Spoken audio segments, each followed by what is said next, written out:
A lot of projects will fail, not because they're very difficult or technologically impossible, but because they are not estimated correctly, meaning that they're missing out on one or more of the key ingredients of the project, whether they don't have enough budget to fulfill their scope, or the timeline is too short to get the job done, or simply they don't have the correct resources to accomplish the task.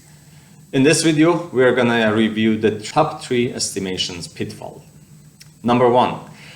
Lots of companies use historical data to create estimation for the new project. This is a very good idea. However, you should always remember that in addition to use historical data, you shall always consult those estimations with an SME, a subject matter expert.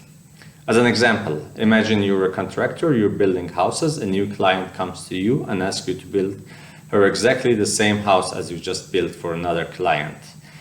If you only reference the historical data, then you can take the previous estimate, use it as a baseline, and then maybe add a plus minus 10% tolerance and present it to your client.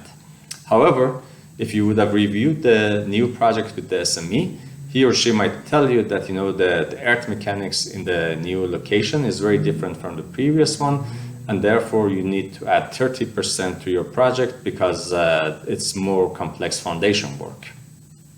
Now, in this example, although the customer requirement, the functional requirement, or what client is asking is exactly the same, the technical requirements are different, which means they will give you another estimation and then they will give you another project price. Pitfall number 2. So when initiating a new project, a lot of PMs will also look into the risk. They identify major risks. They will evaluate them and also create mitigation plans. However, it is vital that a part of those mitigation plans would end up in your project estimation, whether as time or money or a combination of both. Otherwise, as soon as one of those risks materialize, your project will derail, even though you have already identified those risks. So it's very important that any estimation is including a percentage of your mitigation plans. Now, how much of that mitigation plan shall be in your estimate is another topic which we can review that in a later video.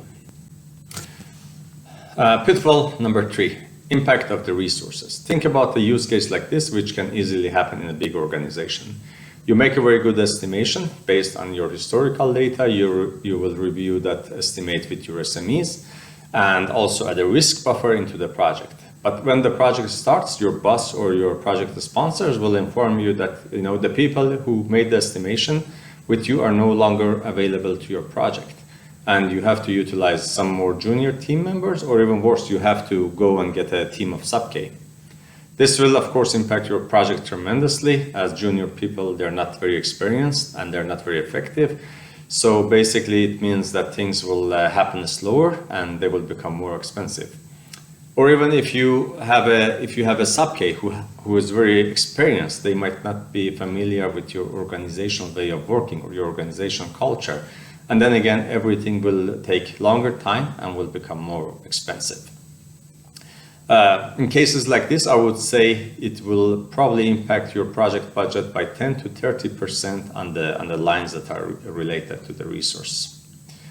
One way to mitigate this is to have an agreement with your project sponsor on the team who will participate in the project, or at least have an agreement with them that in case those people are not available to you, you're entitled to have some additional time or additional budget so that you can still finish the project properly.